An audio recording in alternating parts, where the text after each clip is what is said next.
Olá, pessoal.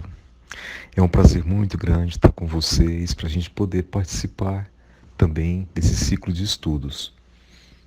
Tenho uma afinidade muito grande por grupo de estudos e principalmente por estudos ligados a esses temas vinculados às obras básicas do Espiritismo. Sempre enriquecem bastante. E confesso a vocês que o meu prazer seria bem maior se nós pudéssemos nos encontrar pessoalmente. Mas, infelizmente, nós todos estamos passando por uma fase de contingência e reaprendendo. Mas damos graças a Deus que temos alternativas, temos recursos para, pelo menos virtualmente, podermos ter contato. Já é muito bom, muito positivo. Não podemos passar por cima desse privilégio. O tema de estudo hoje ele tem um eixo que é o eixo em defesa da vida. Aí vem os assuntos que são aborto, eutanásia, suicídio e pena de morte.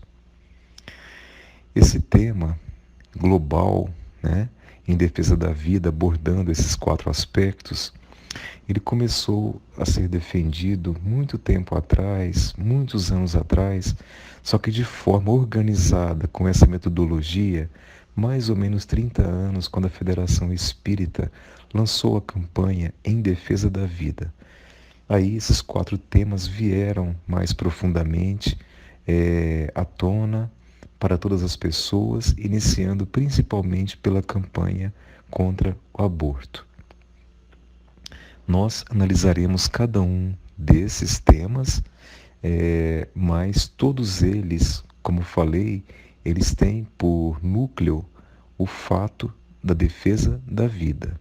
Sendo assim, nós não temos como aprofundar em nenhum deles se não tivermos uma compreensão ideal da vida, da vida. Nós temos um respeito muito grande por todas as religiões. Todas as religiões, todas elas são importantes, são caminhos necessários para que a pessoa encontre suas respostas e conectem melhor com a divindade. Todas são louváveis, importantíssimas. Mas a gente não tem como também olvidar uma grande realidade, que a doutrina espírita é uma religião que consegue ir num passado mais distante e estender também para um futuro mais distante. Ela nos ensina que nós, enquanto pessoas, nossa vida não delimita a essa encarnação que estamos tendo aqui agora. Nós temos um passado que nos traz até aqui e a partir daqui nós teremos um futuro também. A doutrina espírita, ela nos dá todas essas perspectivas de passado e de futuro. Por isso, consegue explicar com muita facilidade muitas coisas do presente. Muito do que acontece aqui agora, muitos conflitos, muitas dificuldades, muitas intrigas, baseando no nosso passado que existe.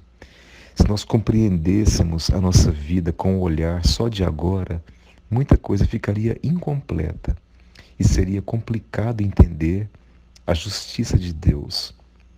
Como que Deus seria justo se Ele permite que entre nós haja tanta desigualdade?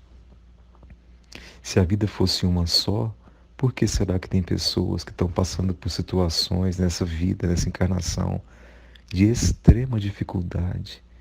De toda ordem, ao passo que outras pessoas só têm facilidades, têm privilégios e oportunidades. Não haveria coerência.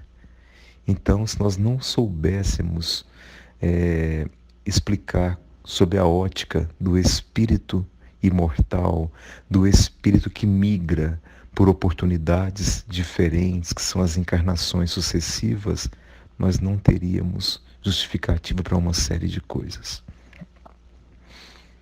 Então, a nossa vida, quando falamos em vida, nós não podemos, então, entender só essa existência que estamos agora vinculados, mas a vida espiritual, a nossa vida de espíritos. E como espíritos, nós não sabemos quando fomos criados, mas sabemos que tem muito tempo que Deus nos criou.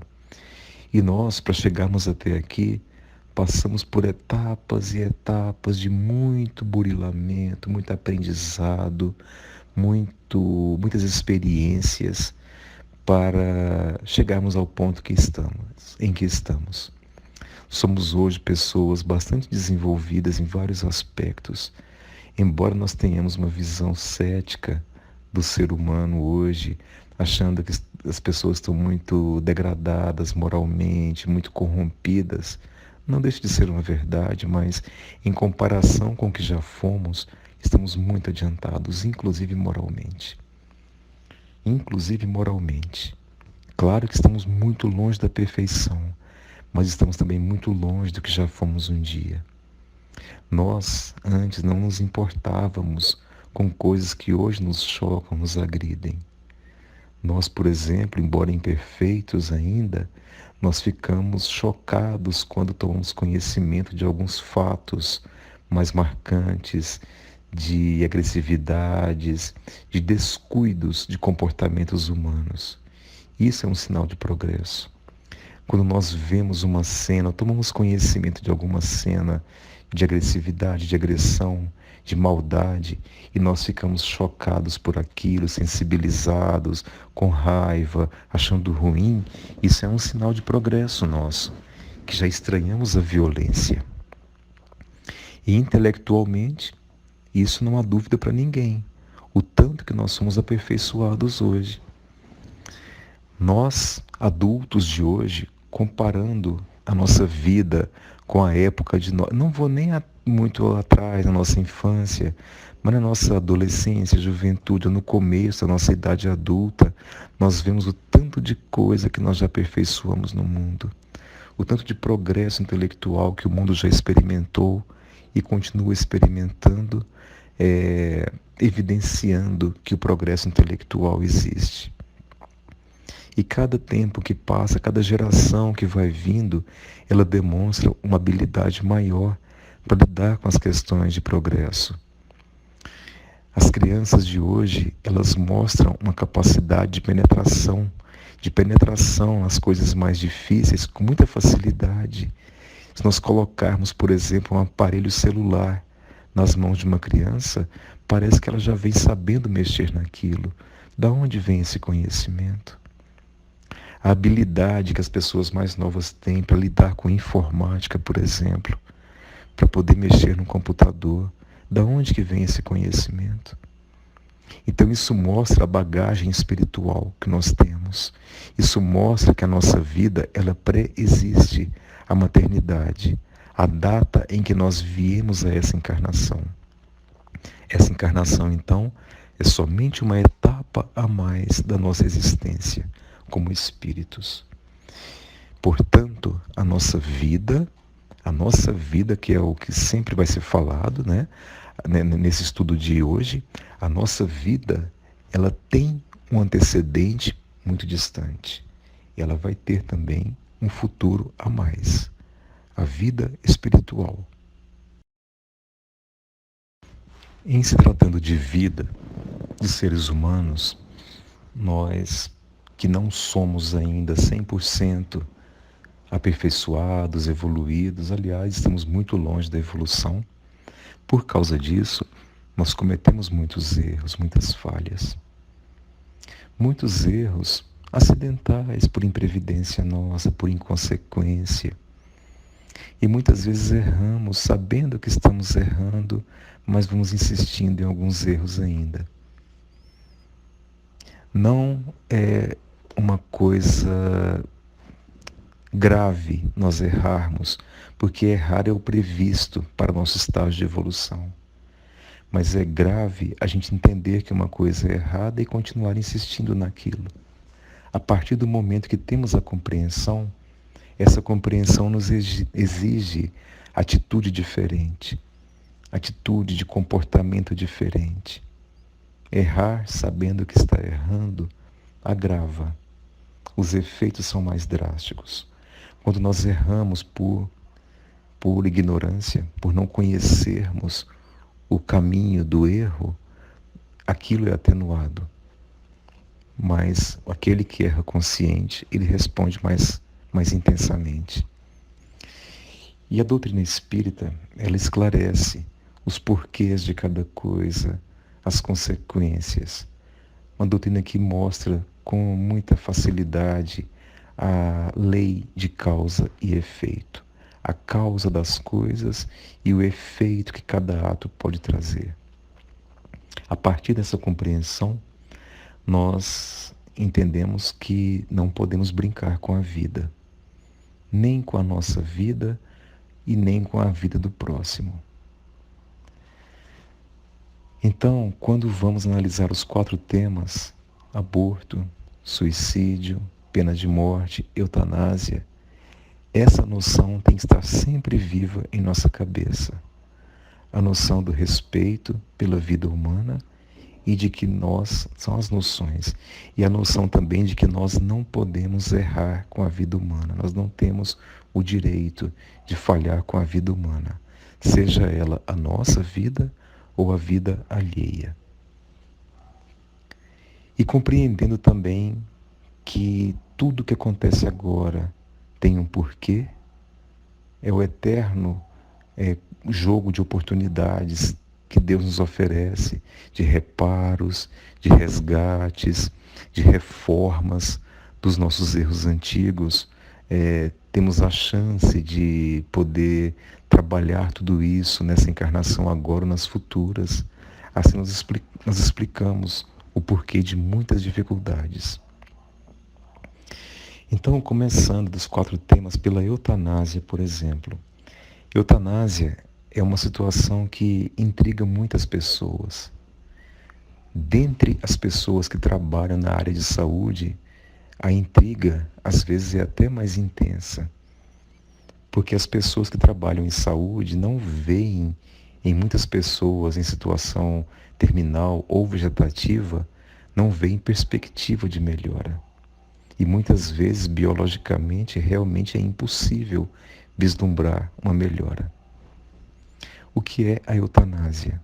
A eutanásia é a retirada da vida de alguma pessoa que está em situação clínica difícil. O exemplo clássico é aquela pessoa que está em terapia intensiva sem perspectiva de melhora. Quando os médicos decretam que aquela pessoa não tem mais chance de recuperação. Quando já teve assim alguma enfermidade que alastrou e não permite mais cogitar que venha a ter uma melhora clínica. Aí cogita-se abreviar a morte daquela pessoa. É o famoso, como se fala, desligar os aparelhos. Nós não podemos com isso criar um pânico de achar que todo mundo que está em terapia intensiva vai ter aparelho desligado. Porque dentro da medicina, a eutanásia não é permitida no Brasil. O Código de Ética Médica não permite a eutanásia. As leis brasileiras não permitem a eutanásia. A abreviação não permitem. Isso não pode acontecer. Então, mesmo vegetando uma pessoa, tendo alguém mais precisando de leito na UTI, a eutanásia não é permitida, ela não pode acontecer. Para que ninguém crie o pânico de achar que tem um parente meu na UTI, vamos desligar os aparelhos e essa pessoa pode morrer antes do tempo. Não, isso não vai acontecer. Ela só vai mesmo desencarnar quando não tiver mais condição, quando houver a falência dos órgãos vitais, quando houver uma parada cardiorrespiratória com os órgãos já em falência, quando houver uma parada da função cerebral, que é a morte cerebral, aí sim os aparelhos são desligados. E nesse caso, não é eutanásia. Houve a morte natural e após a morte natural, os aparelhos foram desligados. É assim que funciona. Eu falei do conflito que passam os profissionais de saúde, mas muitas vezes a família, os amigos de alguma pessoa também passam a vislumbrar a eutanásia como melhor opção. Porque o sofrimento, ele é julgado como sendo grande demais pelas pessoas que estão vendo aquele doente. Então, para abreviar a dificuldade, pensam em na morte como opção, porque não vem mais alternativa. Além do pensamento altruísta, de não querer ver a pessoa sofrer, tem também o pensamento econômico, porque uma pessoa em estado terminal, ela representa gasto. Tanto aquela pessoa que está em terapia intensiva ou que está em casa em estado terminal já, ela representa gasto com medicação, gasto com profissionais de saúde, e isso não é uma coisa tão simples. Por isso, às vezes alguns pensam, se morrer vai ser melhor, que não tenho o que fazer mais, vai aliviar o sofrimento. Quanto ao sofrimento, nós, seres humanos, nós erramos muito quando nós queremos brincar de ser deuses. Nós não somos Deus. Quem tem que interpretar se o sofrimento é necessário ou não, se ele é grande ou pequeno, o tempo que ele deve durar, não somos nós. Quem conhece o porquê de cada coisa é exatamente Deus.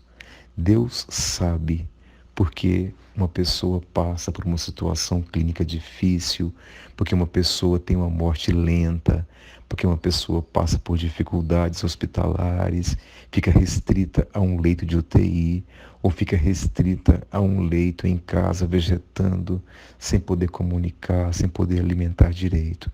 Deus sabe o porquê disso.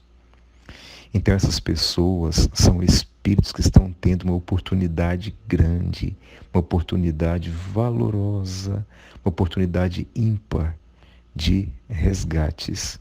Nós não sabemos o que foi feito no passado.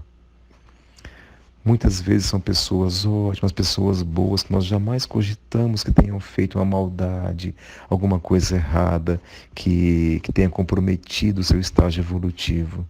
Que bom que nós vemos assim. Mas o nosso passado espiritual, ele esconde comportamentos nossos que às vezes não se revelam agora. Ainda bem que não se revelam, mas é Deus que sabe disso. Então aquela pessoa que fica em estado terminal ou que tem alguma doença crônica que vai consumindo aos poucos, ela tem um vínculo com aquilo ali. Por isso, chamamos de doenças kármicas. São doenças de depuração espiritual, doenças de resgate para o espírito. E se nós interferirmos no curso da natureza, tentarmos mexer na vontade de Deus, nós não deixamos a pessoa cumprir o ciclo que precisava ser cumprido. E aquela parte que fica faltando, pode ser necessário que a pessoa recapitule numa outra oportunidade. Vejam bem a complexidade que é isso. Estou dizendo que se tem alguém em situação clínica irrecuperável aos olhos humanos, e eu vou lá e provoco a morte daquela pessoa para aliviar o sofrimento, e faltaria, por exemplo, mais 1 ano, 2 anos, que a pessoa teria que continuar naquele estado, aquele 1 ano, 2 anos podem ser necessários ser cumpridos mais tarde em uma outra oportunidade. Estou falando aqui de uma possibilidade, não é de uma regra. Nós não podemos sair por aí dando diagnósticos nem fazendo previsões matemáticas. Não é assim que a vida funciona. Isso é uma possibilidade, é um ponto de vista que não podemos deixar de ter. Portanto, entendendo que tudo o que acontece em nossa vida, todas as dificuldades são programadas por Deus, são controladas por Deus, que tem o gerenciamento de tudo o que acontece na natureza, no mundo, na vida, entendendo isso, fica fácil, fica bem mais fácil aceitarmos as fatalidades, as dificuldades, as dores. E temos sempre nessas situações, como em todas as outras, que ter viva em nossa mente a noção da defesa da vida, incondicionalmente.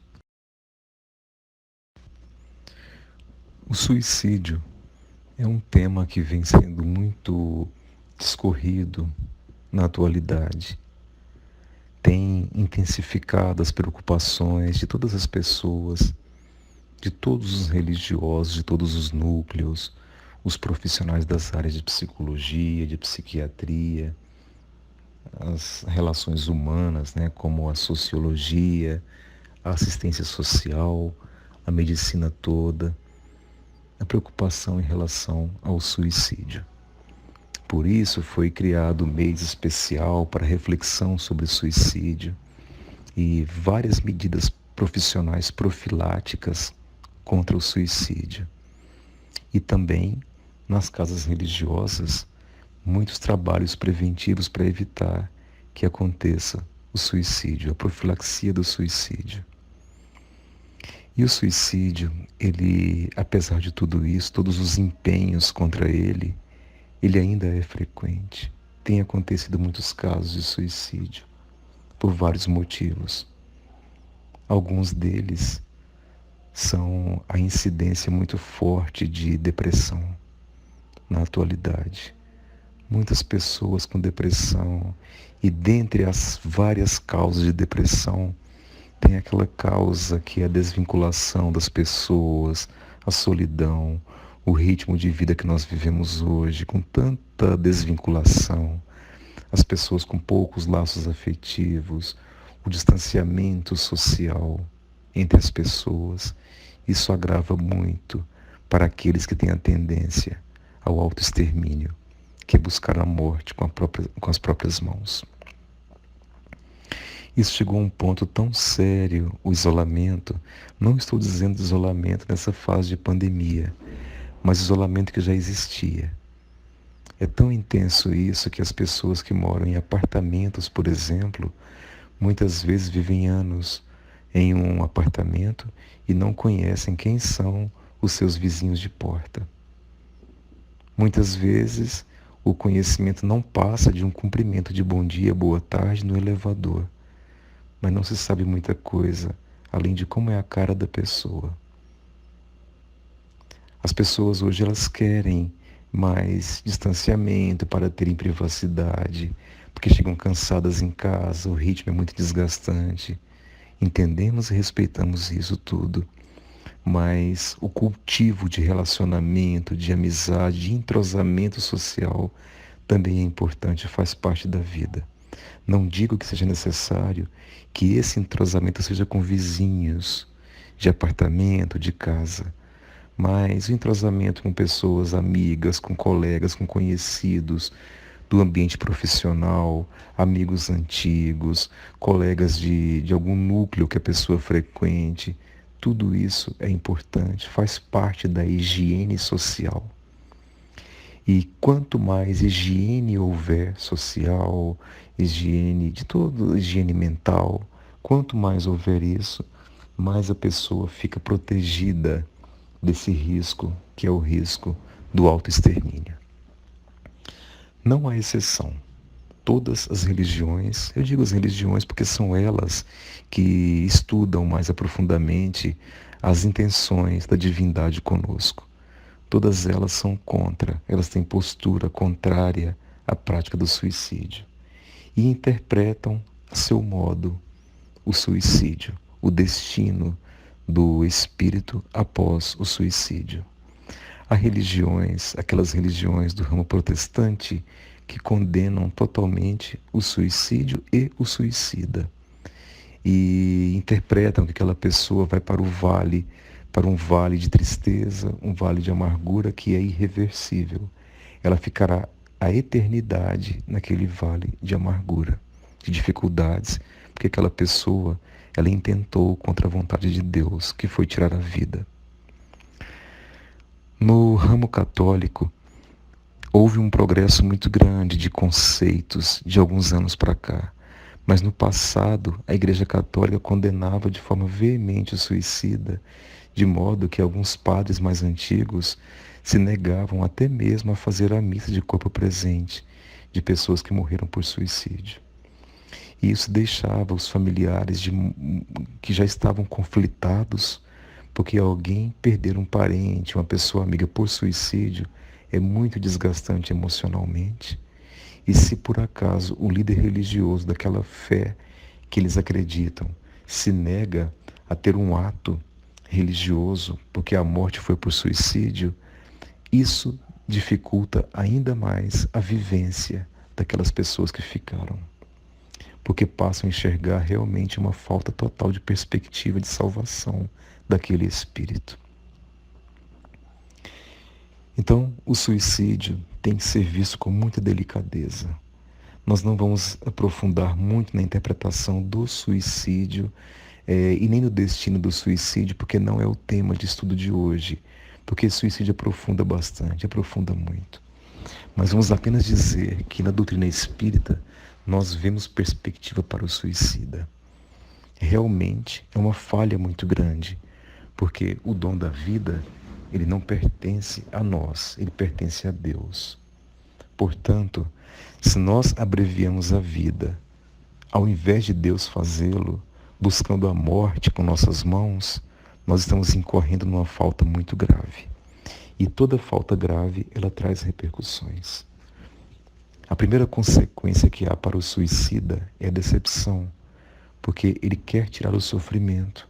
Ele quer tirar o sofrimento que é tão forte para ele, que ele chega ao ponto de buscar o recurso da morte para acabar com o sofrimento.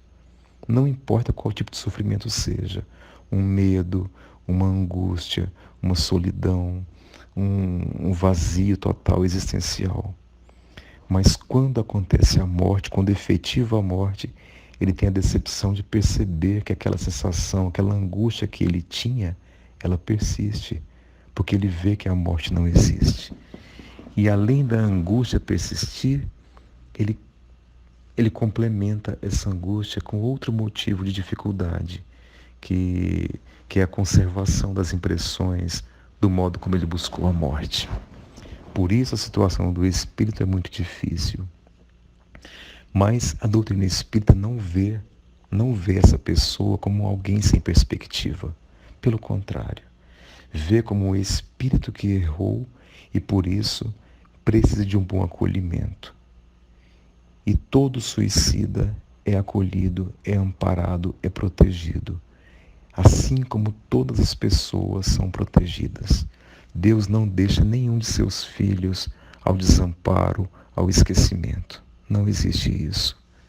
Ele enfrenta o suicida, ele enfrenta suas dificuldades após a morte, mas ele tem proteção também. E um dia ele vai ter esclarecimento, ele vai conseguir perceber o erro que ele fez e ele vai ter chance de ser resgatado.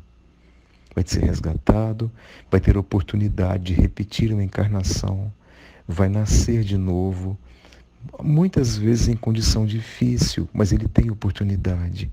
Ele atravessa a condição difícil até poder reparar totalmente o erro que fez e vir em condição normal, mais uma vez, e dar prosseguimento ao curso de seu progresso espiritual. Isso é muito bonito. A doutrina espírita nos mostra, então, que não há ser humano sem perspectiva. Mas, voltando à defesa da vida em relação ao suicídio, nós temos um compromisso com a humanidade.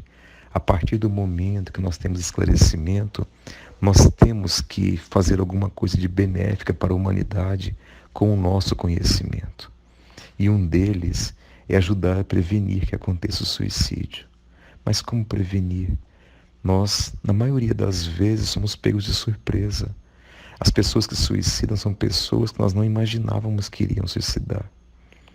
Não são sempre aqueles deprimidos que vão recorrer ao suicídio. Pelo contrário, os deprimidos buscam por tratamento, tomam medicação e muitos deles não morrem por suicídio. Hoje tem recursos muito eficazes na medicina, na psicologia, que previnem consequências desastrosas da depressão. Então há pessoas entre nós que vivem normalmente como todos nós e de repente nos surpreendem com a notícia de que suicidaram. Então como prevenir isso? Prevenir em todos os nossos atos, lançando mensagens de pacificação, de otimismo, sendo agradáveis, estimulando as pessoas à nossa volta a crescer, a desenvolver, a ter bem-estar, a ter otimismo. Tudo isso são prevenções de suicídio. Importante demais. Para nossos mais próximos, nossos filhos, por exemplo, esclarecer. Esclarecer sempre que pudermos o que significa o efeito drástico de um suicídio. Para as pessoas que convivem conosco, sempre que esse assunto vier à tona, nós não precisamos ter constrangimento, não precisamos nem podemos ter constrangimento de dar a nossa opinião da seriedade que é o suicídio. É claro que nem sempre há oportunidade de colocar o pensamento religioso e nem é necessário, mas basta o pensamento humano de mostrar que nós somos subjugados a uma vontade superior, que é a vontade divina, e nós não temos o direito de mexer nessa vontade superior. Por isso, mostrar a gravidade que é o ato do suicídio. Nesse grupo de estudo, com essa finalidade de valorização da vida, a nossa colocação é mais no sentido de prevenção do suicídio, entendendo que a vida tem que ser valorizada em todos os aspectos, jamais pode ser eliminada, pode ser tirada com as próprias mãos. Mas quando acontece o suicídio, quando nosso esforço de prevenção não é suficiente para fazer com que a pessoa evite esse ato, a nossa caridade deve continuar, entendendo também que é uma vida que deve ser valorizada. É uma vida que pode estar em dificuldade, pode estar em sofrimento, possivelmente vai estar em sofrimento, que o suicídio leva a isso. Então, a nossa campanha de valorização deve continuar e talvez até de modo mais intenso, através dos nossos pensamentos e orações. É a caridade com o suicida. Há algumas religiões, isso também não é falando mal, mas é uma característica, religiões do ramo protestante, que negligenciam por completo a pessoa que comete o suicídio. Essa pessoa merece uma condenação e não recebe nem mesmo oração. Isso é muito complicado porque o suicida ele tem que ser acolhido por muitas preces, por muitas orações. Porque esse ato tão difícil, ele tem muita atenuação da dor, da dificuldade por meio das orações. Elas são um lenitivo, como dizem os espíritos, um bálsamo que alivia as dificuldades, as dores. Ela é muito importante. Mas a nossa caridade com o suicida, ela inicia com o nosso pensamento de não ficarmos imaginando o suicídio e muito menos comentando. Esse é um desafio para a gente, porque o suicídio é algo que impressiona tanto a quem fica, que nós temos a tendência de ficar nos questionando e querendo saber como foi, o que motivou a pessoa, como foi o ato, como que o corpo foi encontrado, coisas assim.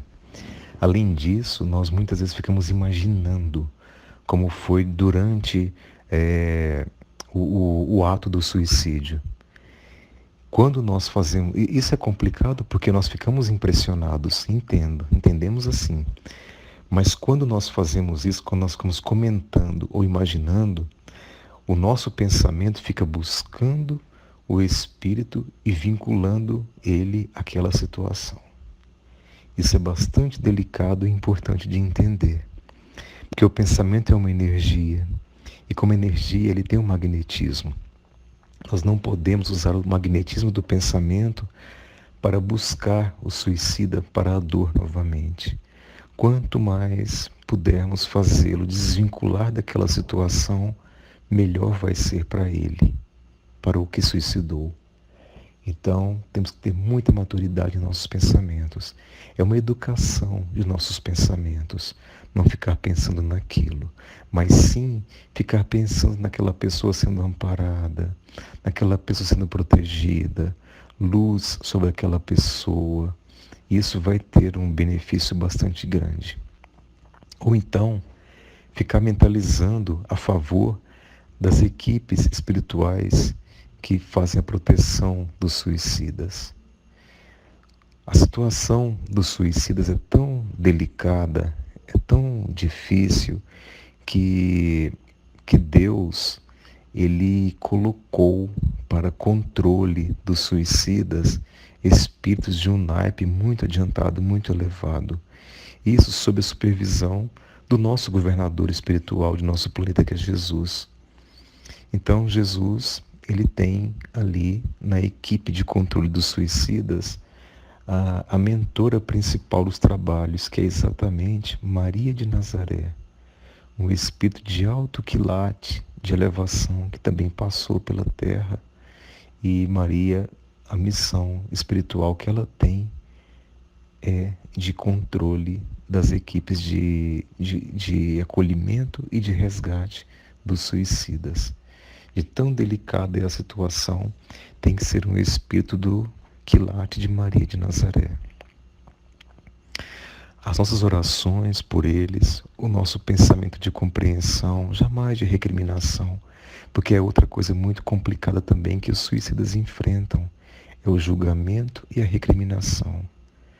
Eles muitas vezes são condenados por nossos pensamentos imprevidentes, como uma pessoa que errou tanto de fazer uma coisa tão bárbara e deixou os outros em sofrimento, deixou os outros desamparados, porque ele se foi, porque buscou a morte. Então, o que ele menos precisa é de condenação e julgamento, porque ele já tem a autocondenação, o autojulgamento que a realidade impõe a ele. Então, a nossa análise aguda, ácida, é totalmente dispensável para ele, não é necessária. Precisamos sim substituir qualquer pensamento ruim e nocivo por pensamento de apoio. Isso sim é o importante, necessário e que tem um efeito muito grande. Repito o que já falei, a importância que tem a nossa atitude de prevenção. Então, quando detectarmos alguma pessoa em situação de risco de suicídio, não tenhamos constrangimento de falar alguma palavra. Não é necessário a gente fazer um discurso muito grande para tentar o convencimento, mas às vezes uma palavra simples, um sorriso, mostrar um apoio, contar um exemplo para a pessoa de fortificação, para fazê-la erguer a cabeça, para fazê-la pensar que não há sofrimento nessa vida que valha a pena a gente desistir da vida por causa dele. Isso é bastante importante quando flagrarmos uma situação de risco. Como falei também, não é sempre que essas pessoas nos dão suspeição, que elas indicam que vão buscar pelo suicídio. Mas quando sabemos que esse risco existe, por exemplo, alguém com depressão, alguém que está passando por um problema muito grande na vida, alguma desilusão, alguma dificuldade, uma falência, uma decepção, nós podemos sim, por caridade, aproximar e tentar prevenir, mostrando sempre que a vida é o valor mais importante que nós temos. Não há qualquer outro valor que supere em importância o valor da vida. Não há. Não há riqueza material. Não há relacionamento, por mais importante e profundo que seja, que valha mais que a integridade da nossa vida. Isso não existe. Então, o valor mais importante, mais precioso que Deus nos colocou é a nossa própria vida. Pensando assim, nós vamos saber defender esse valor. Aquilo que é valoroso, que é importante para a gente, nós dedicamos mais para a proteção. E, entendendo que a vida é assim, nós lutaremos também. Em relação a nós, caso algum de nós tenha pensamento suicida, isso passe por nossa cabeça em algum momento, nós devemos dedicar muito para tirar isso da cabeça, para mudar o foco, para entender a perspectiva ruim que o suicídio traz, o perigo de vida que representa o suicídio. Há espíritos que suicidam e ficam dezenas de anos vinculados àquele problema no plano espiritual. Há um problema muito atroz, que depois, quando reencarnam, entram em processo de resgate, que também é muito doloroso. Portanto, o pensamento do autoextermínio, ele deve ser extirpado da nossa cabeça, mudando o foco.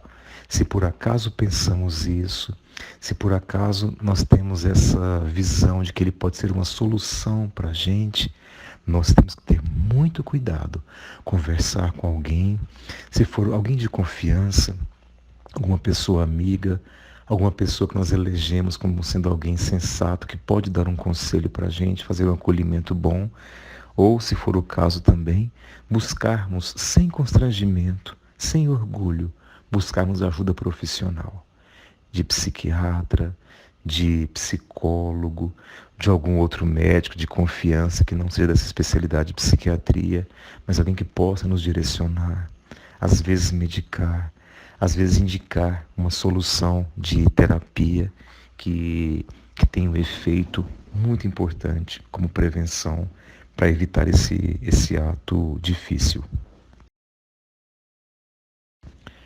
Sobre a pena de morte. A pena de morte é um tema que, não desmerecendo dos demais, mas a pena de morte deve ser vista com muita atenção numa análise dessa natureza. Eu digo com muita atenção exatamente porque no nosso mundo hoje, no nosso país, por exemplo, discute-se com veemência a pena de morte. A grande verdade é que as pessoas estão muito exauridas, cansadas de violência, cansadas de serem agredidas. Então, muitos começam a cogitar que a pena de morte é a solução para inibir a violência. Nós estamos pegando só o nosso universo Brasil, só o nosso país. Vamos esquecer o restante do planeta agora. Só o nosso país. Não há algum brasileiro que não seja desacreditado do sistema penitenciário, da justiça, das correções. Inicialmente, para que foram feitas as cadeias? Para colocarem isoladas as pessoas que têm perigo para a sociedade e para que as pessoas que cometem transgressões graves pudessem ser reeducadas. Então, as penitenciárias, elas deveriam ser exatamente isso, educandários para as pessoas regenerarem. Mas acontece que nós sabemos que a realidade é muito diferente disso.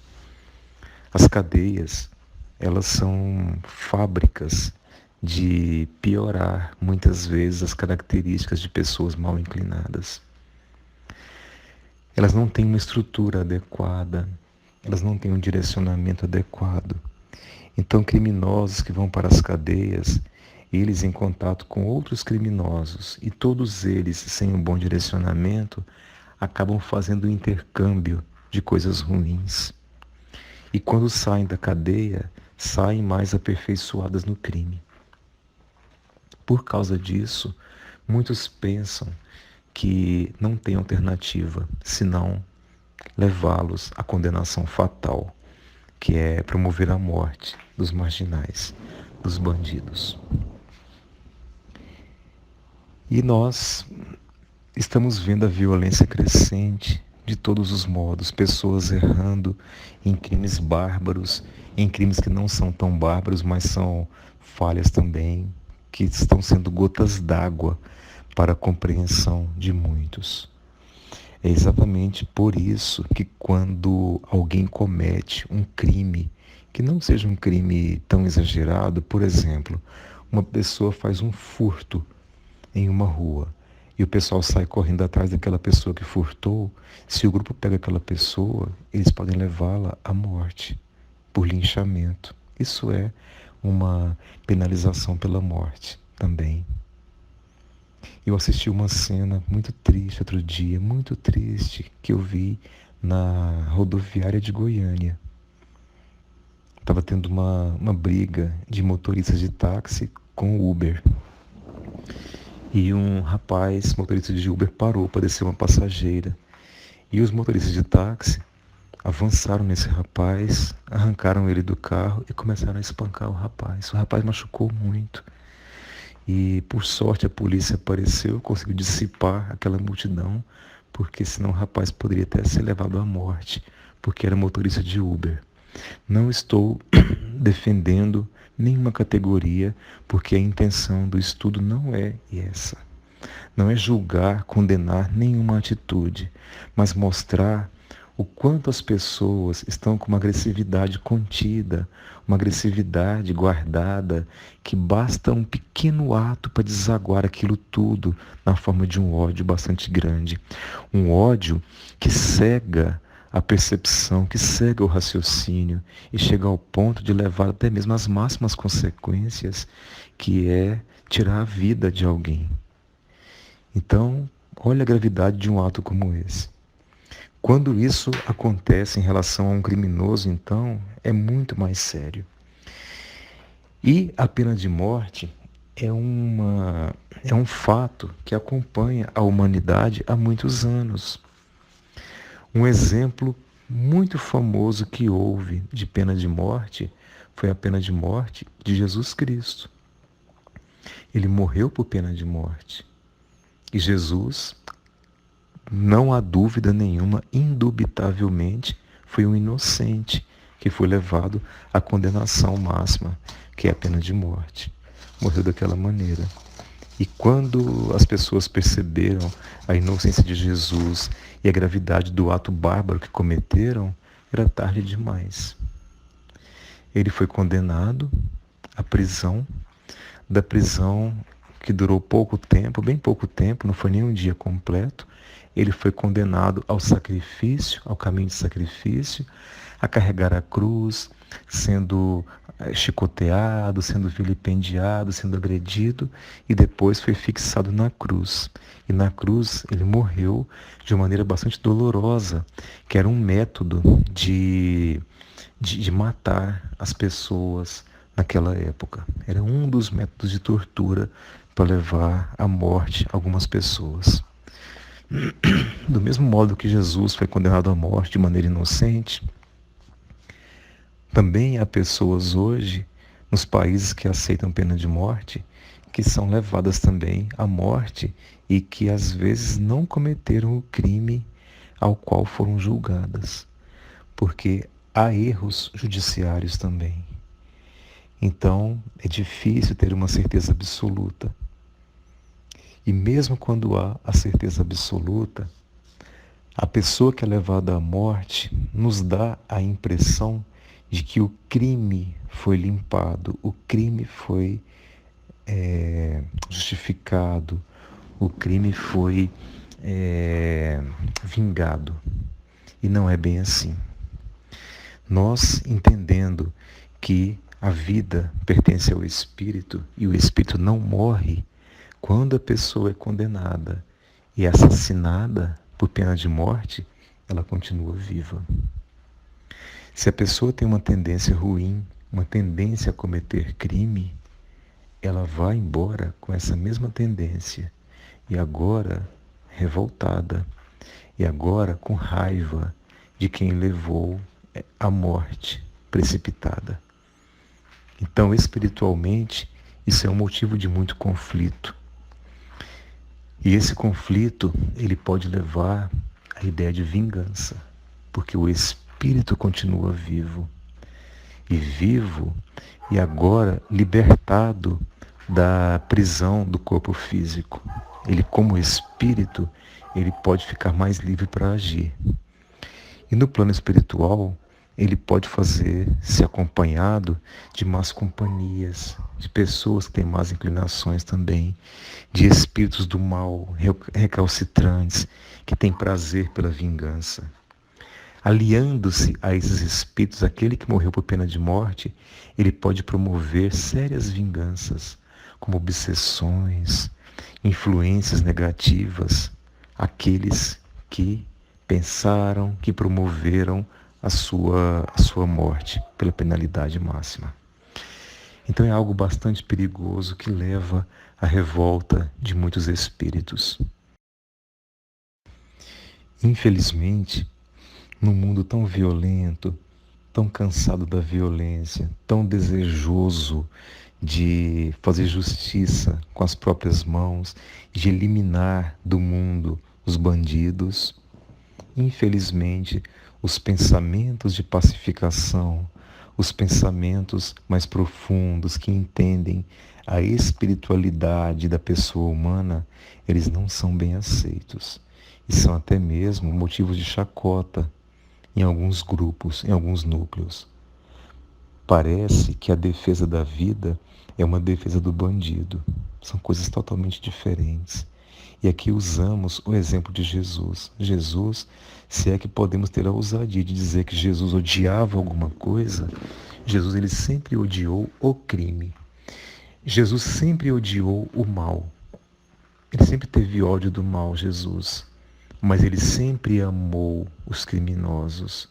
Ele sempre amou as pessoas que cometem erros, que somos todos nós, porque todos nós erramos. Mas alguns de nós cometem erros mais bárbaros. E Jesus ama por igual. Portanto, defender a vida e ser contra a pena de morte significa exclusivamente isso, a defesa do bem precioso que a natureza fez, que é a vida humana. Nós não podemos correr o risco de entrar no ritmo do inconsciente coletivo, aquele inconsciente que chega a pensar em barbaridades como se aquilo fosse solução, de ter pensamentos imediatistas como se a vida fosse uma coisa só, como se a vida fosse só essa que existe agora em nossa existência, nessa etapa encarnatória. Se fosse assim, seria muito fácil, realmente seria muito tranquilo eliminar os bandidos do nosso mundo, que tudo ficaria melhor. Mas nós, entendendo que as coisas não são assim, nós não podemos ter essa precipitação. Nós precisamos compreender que a nossa vida de verdade é espiritual. E espiritualmente todos os espíritos merecem ter oportunidade. Todos nós. Porque se ela não vier agora, nessa encarnação, ela vai ter que vir numa nova etapa. Aquelas pessoas que nós contribuímos para eliminar do nosso caminho pela pena de morte, elas vão voltar para a nossa estrada. A nossa convivência um dia vai voltar a acontecer. Porque nós vinculamos. O espírito humano, ele se vincula a tudo aquilo que ele pratica, de bom ou de ruim. Portanto, se nós defendemos a pena de morte, somos a favor disso e contribuímos para que isso aconteça, nós nos vinculamos a esse problema que é grave. É um problema totalmente antagônico à defesa da vida. Ele é contrário à defesa. E a nossa atitude cristã, não vou nem dizer espírita, a nossa atitude cristã é de respeito às coisas que Deus criou, é de respeito à natureza. Essa é a atitude ideal para um bom cristão. E a vida pertence à natureza. Então nós não temos o direito jamais de tirar a vida de ninguém, de nenhum ser humano. Nós temos essa prerrogativa, esse poder, esse direito. Isso não pode acontecer. E se esse ser humano cometeu um erro muito grande conosco? Sim, compreendemos. Ele vai ter que ter as punições legais e vai ter que ter a oportunidade de conscientização. Mas acontece que fazer justiça com as próprias mãos, revidar com o mesmo erro, ou revidar de uma forma mais agressiva ainda, significa recapitular aquilo que ficou no passado bem distante, que era a lei do olho por olho, dente por dente, que seria da pena de talião, que seria a vingança proporcional ao ato que a pessoa cometeu. Nós já estamos há muitos séculos distantes desse pensamento, porque Jesus veio 2000 anos atrás, mais ou menos 20 séculos atrás, para ensinar que isso não levava a um bom destino. Ele veio condensar aqueles pensamentos arcaicos, a ideia do amor. Amar a Deus sobre todas as coisas e ao próximo como a nós mesmos. Aquele homem revolucionário da moral que foi Jesus, ele falou no amor pelos inimigos. Olha bem a seriedade da tarefa, da missão que Jesus colocou em nossas mãos. Foi algo bastante contrário à ideia de vingança. Foi de amor aos inimigos. É claro que em nosso estado é difícil a gente falar em amor aos inimigos. Na maioria das vezes, até mesmo para as pessoas mais próximas da gente, nós não conseguimos praticar o amor. Nós praticamos a boa convivência, a civilidade, a aceitação, mas isso passa muito longe de ser o amor. Até mesmo em nossa família, nós muitas vezes não sentimos amor pelos familiares. E olha a responsabilidade que o Mestre Jesus colocou para a gente: amar os inimigos. Amar os inimigos. Se nós não conseguimos, nós precisamos, no mínimo, exercitar. E não nutrir ódio já é um bom exercício. Não nutrir a vontade de vingar já é um exercício. Não alimentar a vontade de acabar com aquela pessoa, de querer que ela morra, já é um belo exercício. É um exercício. Exercitando de pouco em pouco, nós um dia chegaremos ao amor, que foi almejado por Jesus. Mas esse de pouco em pouco pode ser lento. Exatamente por isso, para isso, pela lentidão, nós temos as oportunidades de encarnações. Então, um dia sim, nós estaremos no mundo em que nós conseguiremos amar as pessoas todas e seremos amados por todos também, de não haver violência. Está bem distante, mas bem distante da nossa realidade. Mas essa é a real perspectiva para a humanidade. Tanto é que se a Terra se encontra em estado de provas e expiações, onde há criminalidade, onde há violência de várias formas, onde há assaltos, onde há estupros, onde há assassinatos aqui na Terra, também há mundos perfeitos.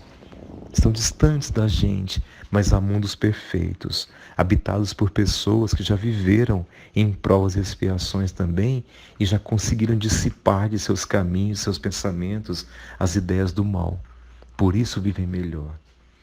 Então, essa realidade, ela existe, ela é concreta.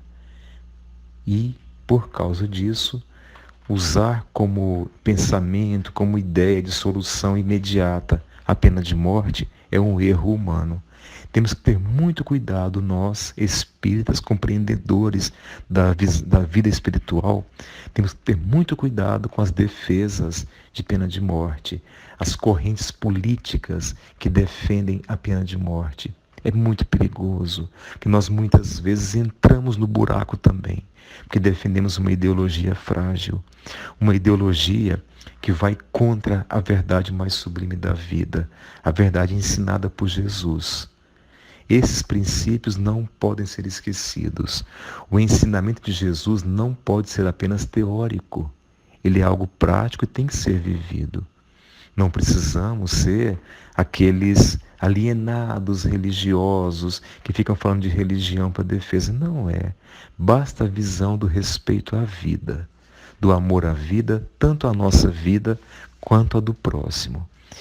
E o ideal para nós seria defendermos sistemas penitenciários educativos, defendermos a defesa da família, porque se a família fosse mais bem estruturada, formaríamos menos bandidos em nossa sociedade, haveria menos violência.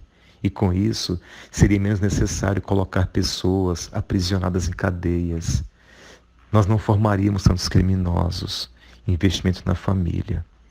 O nosso esforço também deve ser para eleger melhor os nossos políticos, porque há muitos crimes cometidos por imprevidências políticas. Os políticos negligentes das necessidades da sua população e por isso formam-se mais marginais. E na marginalidade, a pessoa fica por um triz vulnerável à criminalidade. Então, é muito delicada essa situação, é muito delicada essa realidade e é muito grande o nosso compromisso. Portanto, pensar na morte como solução é ir no efeito final. E nós precisamos mais preocupar com a prevenção. E são vários caminhos de prevenção. Valorizando a vida, tendo isso sempre em mente, nós descobriremos muitos caminhos que levam à prevenção da vida humana para não chegar ao ponto da pena de morte. Em relação ao aborto, aborto é outro tema bastante polêmico, não só na atualidade, mas de muitos anos para cá. As sociedades do planeta Terra vêm discutindo há muito tempo o aborto e no planeta há países em que o aborto é permitido, o aborto é legalizado e outros países não.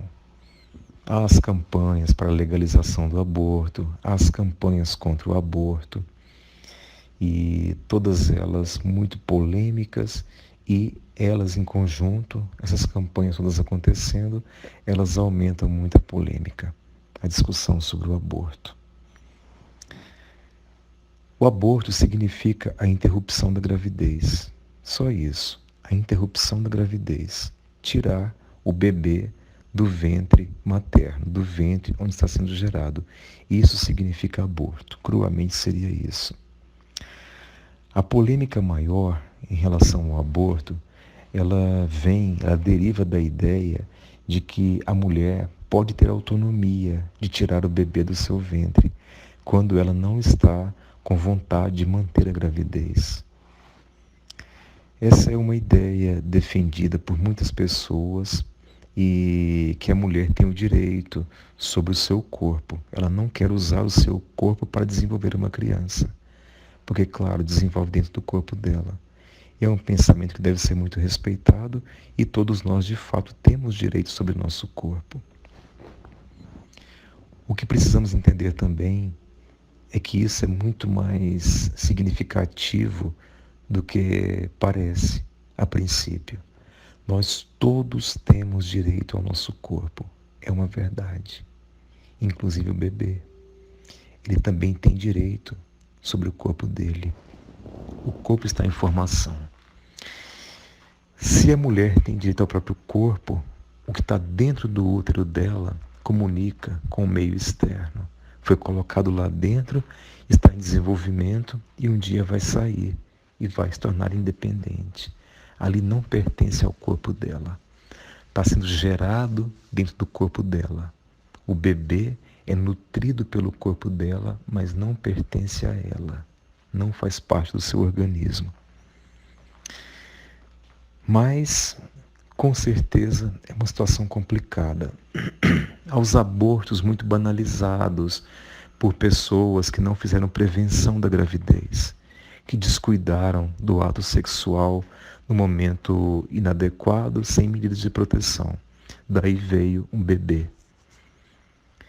Leva o desespero, leva a preocupação, às vezes as moças são novas, os rapazes, os pais não querem assumir, elas ficam em desespero, com preocupação, com medo da exposição social, da rejeição, da discriminação, dos atrapalhos que isso vai trazer no progresso da sua vida e buscam o aborto. Mas há outros casos em que a gravidez ela vem de forma indesejada. Seria a gravidez por estupro, por exemplo, que infelizmente acontece também e não é rara, porque esse tipo de crime, de violência, também não é raro em nosso mundo, que é a violência sexual. Aqui no Brasil, nosso país, ela acontece com frequência, mas há outros países do mundo em que é muito mais frequente. Há países muçulmanos, há países de outras culturas em que a prática do estupro é muito mais irrelevada. Eles são muito mais condescendentes, muito mais complacentes com o estupro. Então eu falei de países muçulmanos. Quando eu falo de países muçulmanos, há uma variação muito grande entre eles. Há alguns países muçulmanos em que a mentalidade é bem mais atrasada. E a mulher, ela, quando é violentada, quando ela passa por uma agressão sexual, ela não tem apoio nenhum. E muitas vezes ela é vista como culpada, ela é condenada. Tem culturas pelo mundo afora que fazem isso, como se ela fosse um ser errado porque foi violentada e engravidou. Então ela não tem apoio, não tem suporte nenhum. Aqui no Brasil é uma situação bem mais evoluída. A situação da mulher no Brasil uma situação ainda muito precária. As mulheres são bastante desrespeitadas ainda no Brasil em relação a oportunidades, em relação à discriminação, mas não há comparação com o que acontece em outros países do mundo, em que a discriminação, nem vou dizer discriminação, a subjugação da mulher. É muito grave a situação em outros lugares do planeta Terra. Mas aqui no Brasil, que a gente não está tão atrasado, mas também bem longe, estamos bem adiantados, né? A situação também é conflitante para as mulheres. No Brasil, o aborto ele é permitido quando há risco para a saúde da mulher, da gestante, ou então quando a gravidez ela deriva de uma violência sexual, de um estupro, ou então quando o bebê ele tem malformação e é inviável, que seriam os bebês anencéfalos. Aí o aborto é permitido por lei, ele pode ser praticado. Mesmo nesses casos, nós que temos a visão espiritual, que pensamos na vida, nós sabemos que nada acontece por acaso na matemática divina, esse dominó que é a vida humana. Nada acontece à toa. Então, a mulher que passa por uma agressão sexual, a mulher violentada, ela, naquela situação de violência sexual, de conjunção carnal, ela pode estar tendo uma oportunidade de resgate de erros antigos. Isso pode ser um fato. Não estamos afirmando que é sempre assim. É claro que isso não justifica o estuprador. Não é uma atenuação para o estuprador, porque a pessoa, o homem que comete isso, ele está se vinculando a um erro muito difícil, um erro muito perigoso, que vai levar a uma consequência complicada para esse espírito que pratica isso. Mas entendendo que nada acontece por acaso em nossa vida. Se nós temos uma doença grave, por exemplo, em algum momento da nossa existência, se nós passamos por alguma dificuldade que nos traz dor, por exemplo, um estupro, aquilo pode ser uma chance de resgate de alguma coisa que nós fizemos. Nós não conhecemos o nosso passado. Nós não sabemos o que nós já praticamos no passado. Nós não sabemos o tipo de mal que nós fizemos para as pessoas no passado. Então, Deus pode estar dando a nós uma oportunidade de passarmos pelo mesmo tipo de erro que já fizemos para aprendermos a valorizar mais a vida, a entender um pouco mais sobre respeito por ser humano. Então, pode ser uma prova, ou pode ser expiatória a experiência de uma mulher ser violentada e passar por um estupro. O que nós recomendamos, não determinamos, mas recomendamos, sugerimos às mulheres que são vítimas de agressão física e engravidam. A sugestão é que elas tentem superar o trauma daquela dor e manter adiante a gravidez. Somente manter os 9 meses de gravidez para dar oportunidade da criança nascer. Seria emprestar o útero para a criança nascer. Depois que nascer da criança, deixar a criança ser destinada para a adoção. Dar oportunidade da vida àquele espírito que veio. Porque a criança, é até um chavão dizer isso, mas ela não tem relação com o erro que foi cometido. Ela não tem ligação nenhuma com a imprevidência da pessoa que cometeu a imprevidência, ou o estuprador, ou o casal que teve uma relação sexual sem precaução. A criança não tem responsabilidade desse fato. É o elo inocente de toda essa corrente. E pela inocência, ele merece ter a chance daquilo que está acontecendo, que é consumar a sua vida, e depois uma destinação para essa criança. Essa é a sugestão que nós passamos para as pessoas, as mulheres que engravidaram de maneira não programada ou de maneira indesejada. E essa mulher tem que ser levada também a apoio, um apoio psicológico muito grande, a um apoio espiritual, a um apoio moral, para que ela consiga dar sequência àquela gestação. Quando eu comento essa situação de oportunizar a mulher grávida, que dê sequência à gravidez, que empreste o seu útero para nascer o bebê e depois dá-lo para doação, eu gosto muito de contar um exemplo pessoal em relação à constituição da minha família. Eu tenho 2 filhos e os meus 2 filhos são adotivos. Eu conheço parte da história dos meus filhos e sei que a gestação foi muito complicada. Foram gestações indesejadas. Mas eu tenho um pensamento de agradecimento muito grande às mães biológicas que deixaram a gravidez prosseguir ao invés de terem abortado. Quando os bebês nasceram, elas deram para adoção. Os 2 filhos que eu tenho, as mães biológicas não viram os bebês quando eles nasceram. Elas pediram na maternidade para não ver os bebês. Eles foram levados para adoção e eu, com a minha então esposa, adotamos os 2 bebês. São 2 rapazes muito bonitos, muito amados, muito bem direcionados, muito disciplinados. Tiveram a oportunidade de conviver com pais que amam. Essa situação, ela pode replicar. Se eles fossem abortados, nós não teríamos oportunidade de ser uma família. Então, isso tem que ser pensado, não é um pensamento melodramático, eu não gosto de causar impacto e muito menos tem ideia de autopromoção, porque eu não considero que seja um ato de caridade adotar uma criança. Não é, não é.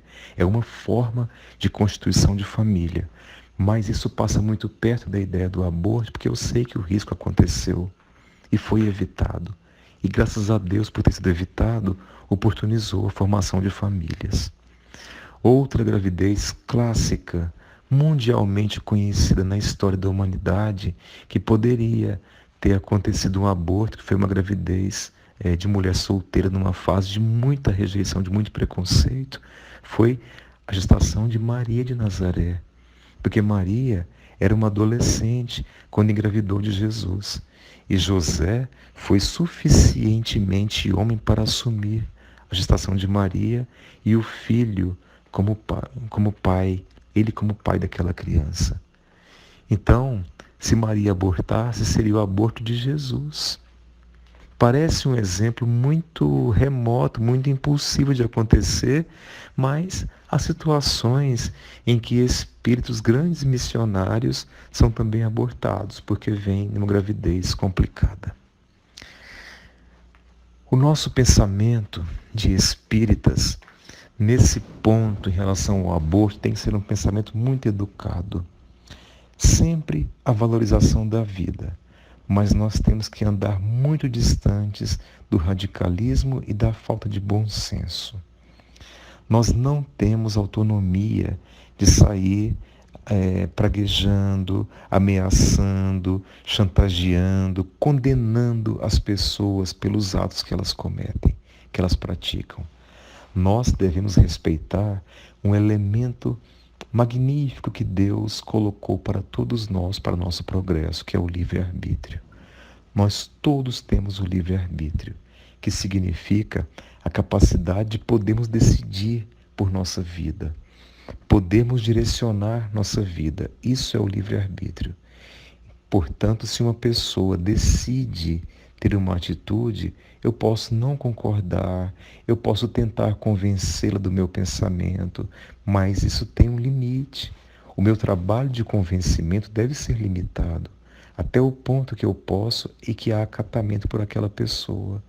Chega a um limite em que isso não é possível mais, eu devo respeitar aquela pessoa, porque ela tem que ser livre para gerenciar a própria vida e entendendo que ela vai responder pela forma de gerenciamento que ela vai fazer. Isso é respeitar o livre-arbítrio. Não devemos estimular aborto, mas também não devemos condenar aqueles que buscam o aborto. A situação nossa é de diplomacia, é de respeito. Não devemos virar o rosto e começar a recriminar e odiar a pessoa que provoca o aborto, que comete o aborto, seja um médico, seja uma enfermeira, seja uma pessoa que foi como paciente gestante que buscou o aborto, ou o homem que fez a mulher abortar, ou o homem que não quis assumir a gravidez e a mulher ficou desamparada. Não, o nosso pensamento jamais deve ser condenatório, como o modelo de Jesus que não condenou nenhuma pessoa que errou. Ele respeitou. Ele respeitou. Se tivermos oportunidade, podemos esclarecer.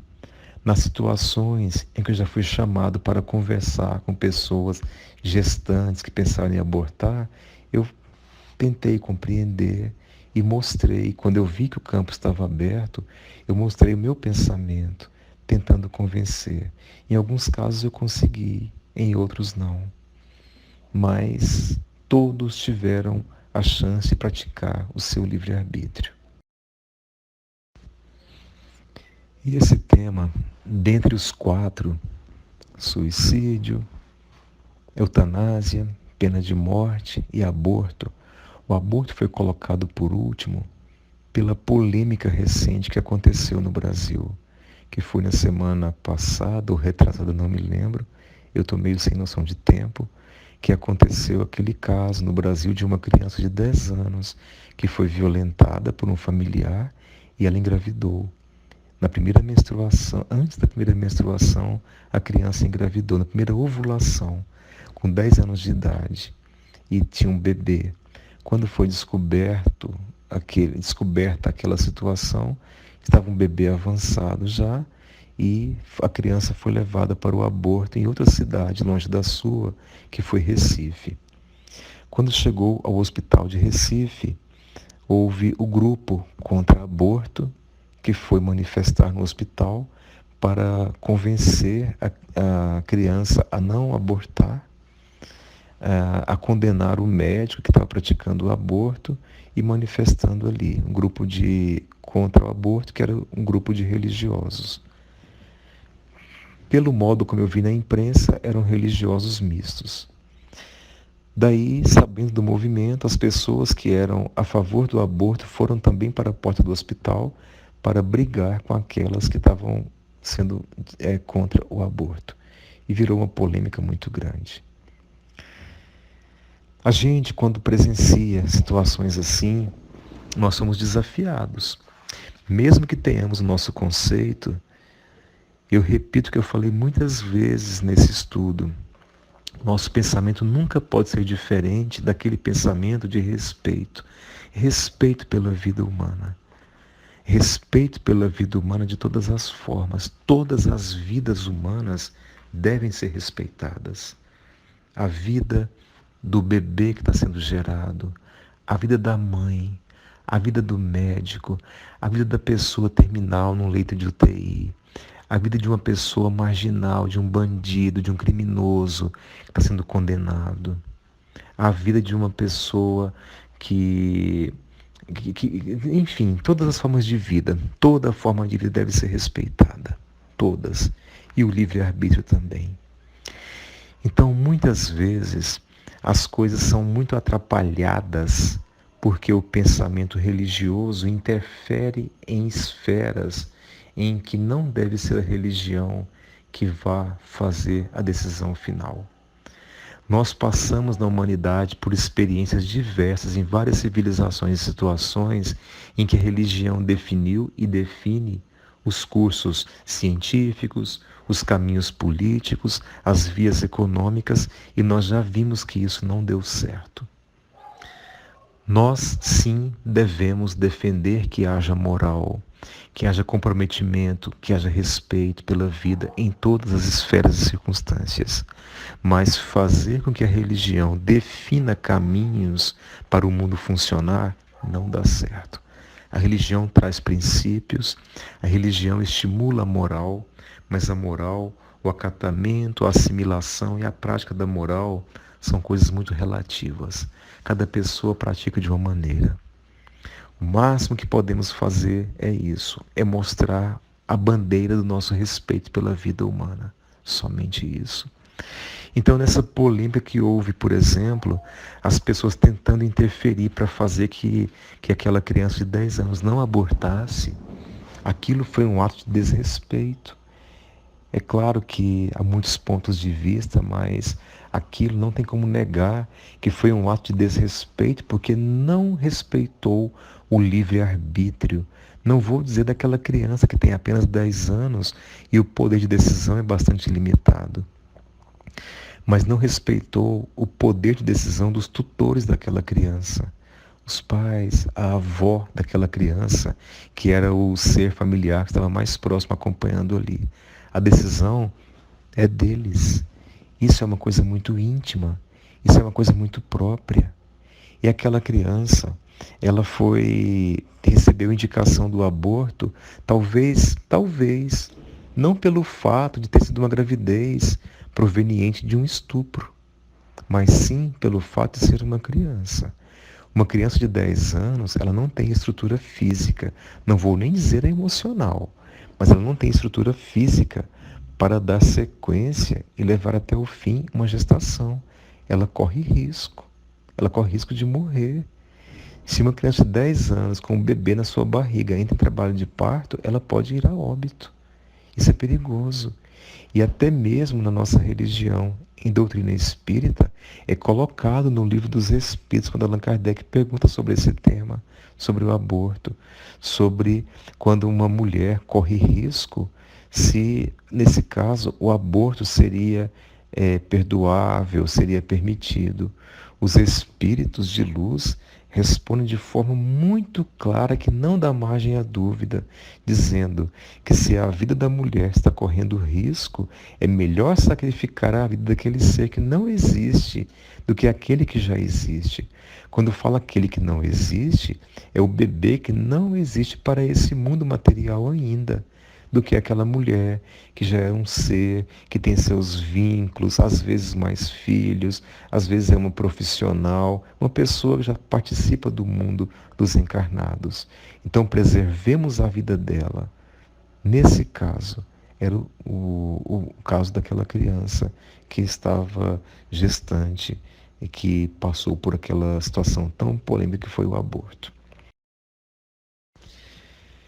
Então, quando o assunto é aborto, assim como outras coisas em relação à defesa da vida, é muito melhor, muito mais prático a gente fazer as prevenções para evitar que se chegue ao ato drástico. Uma prevenção seria a educação das pessoas, a educação da família, para a importância da responsabilidade diante do sexo, a responsabilidade do sexo seguro, na hora certa, com a pessoa certa. Caso venha uma gravidez, o casal não cogite o aborto como alternativa, para que as famílias estruturem, para que as pessoas estruturem para saber a hora correta de ter os seus filhos e o façam da maneira responsável quando acharem que estão prontas. Esse é o trabalho preventivo, o trabalho de fortalecimento das pessoas, o trabalho que vai consubstanciar os propósitos adequados, colocando sempre o compromisso com a vida, o respeito pela vida. Essa é a prevenção ideal. Nós não podemos mais, como seres humanos racionais, inteligentes, não podemos mais ficar tentando remediar os efeitos, tentando corrigir os efeitos depois que passou da esfera da nossa resolução. Quando já tem vida em jogo, já não é nossa mais a prerrogativa de mexer. Isso pertence ao dono da vida, que é Deus.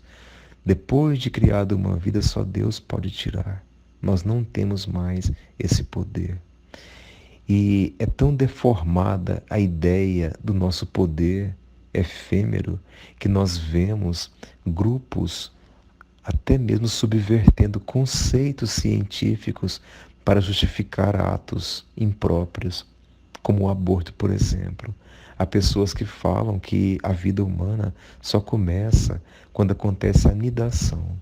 Nidação é quando o embrião, ele fixa na parede do útero. Isso acontece 5, 6 dias após a fecundação.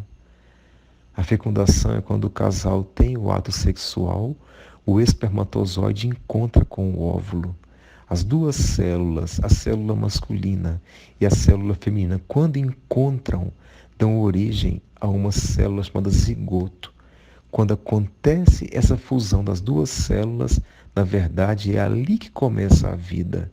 Tanto é que depois das duas células unirem, elas começam a multiplicar. Ali inicia um processo inteligente de formação do corpo físico.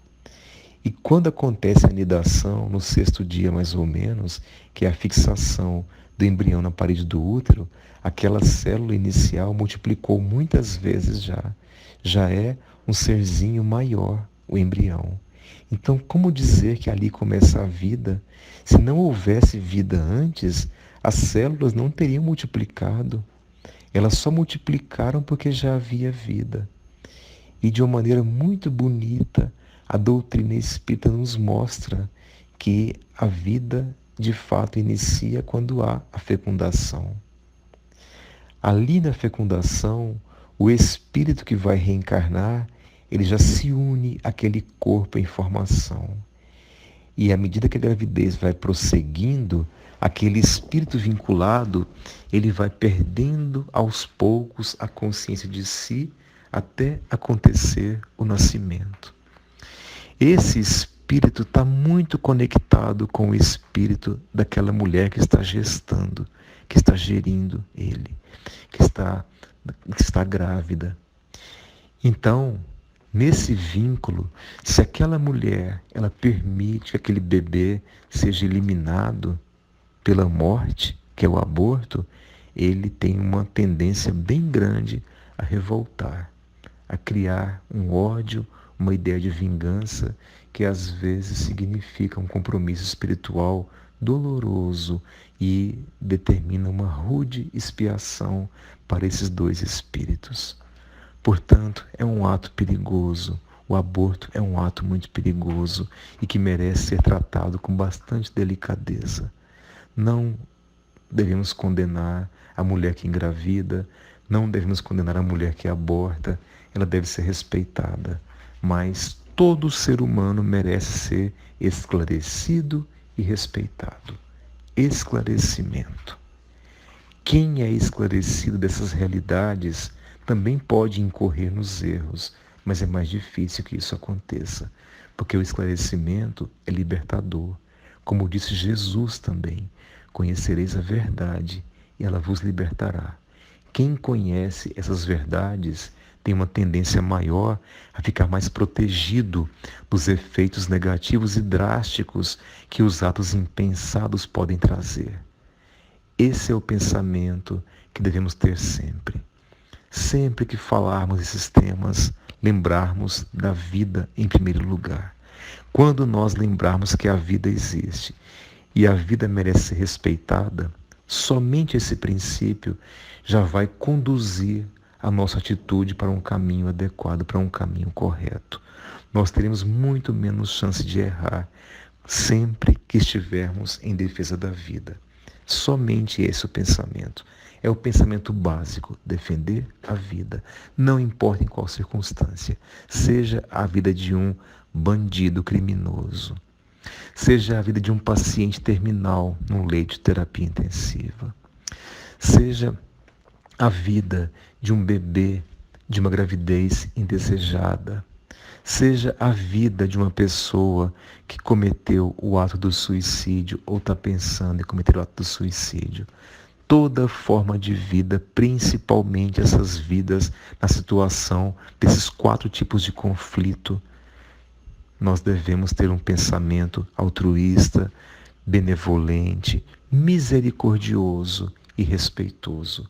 O respeito à vida vai fazer a gente tomar a atitude correta, a atitude cristã, a atitude que Jesus tomaria se estivesse vivenciando o que nós vivemos.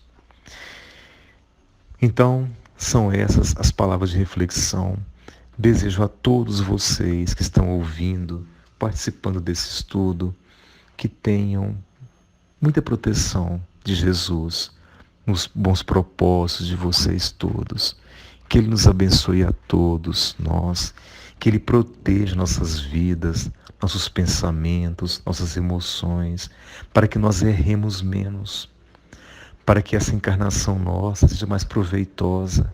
Nós que já erramos tanto no passado, possamos errar menos agora. E que a nossa boa intenção seja multiplicadora para as pessoas, que nós possamos inspirar bem as pessoas que convivem com a gente, para que elas também tenham atos melhores, progridam mais, desenvolvam mais. E assim, com certeza, cada um fazendo a sua parte, cada um crescendo, mais imbuído de melhorar um pouco mais a cada dia, é inevitável. O mundo vai melhorar mais rápido também, que é o que todos nós queremos. Quem não quer um mundo sem violência, sem dificuldades, sem julgamentos, discriminação, desigualdades? É o que todos nós queremos. E fazendo a nossa parte, isso com certeza vai acontecer. Muita paz para todos nós, muita proteção de Jesus para todos nós. Muito obrigado.